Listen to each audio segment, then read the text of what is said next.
I'm John Chauveaux, and I'm here to tell about the Chauveaux family. Francis Chauveaux and Elizabeth Brunel Chauveaux was married in 1875 in Saint-Étienne, France, where they were born and raised. And to that union there were 3 children born. One in 1878, one in 1880, and one in 1882. My grandfather wanted to come to America to see if he could find a new home for his family. So shortly after, in 1881, he came to America, landed in New York, and worked his way west to Texas. He left his wife, who was pregnant, and 2 girls in France. He wanted to stay here quite some time in order to observe the growing season and weather conditions and everything here in this country. And he stayed here for quite some time, and he finally worked his way to Parker County in Texas, and he was there in February of 1882, where he stayed for a while. He returned to France to get his family and come to America. And in 1883, they came to America. While he was here in America, his second child died, and my father, Tony, was born.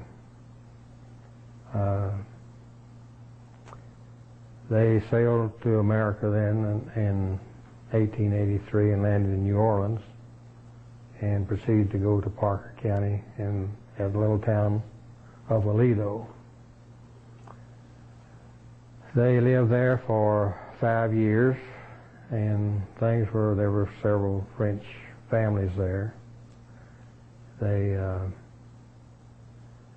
Things were getting a little crowded there, I think, around that part of the world, and so my grandfather thought to come west, and evidently he came here by train and probably, I guess, made the arrangement for a section of land that he bought for $2 an acre. He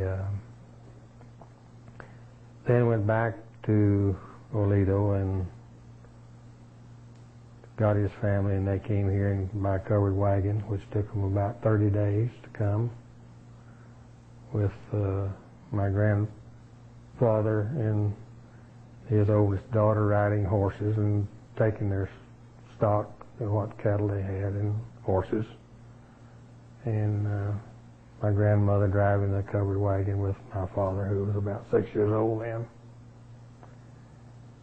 They got here to Claude and got to this section of land where I now live, and they took the wagon box off of the running gear of the wagon, and that's what they lived in until they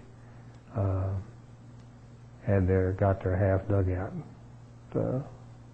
made.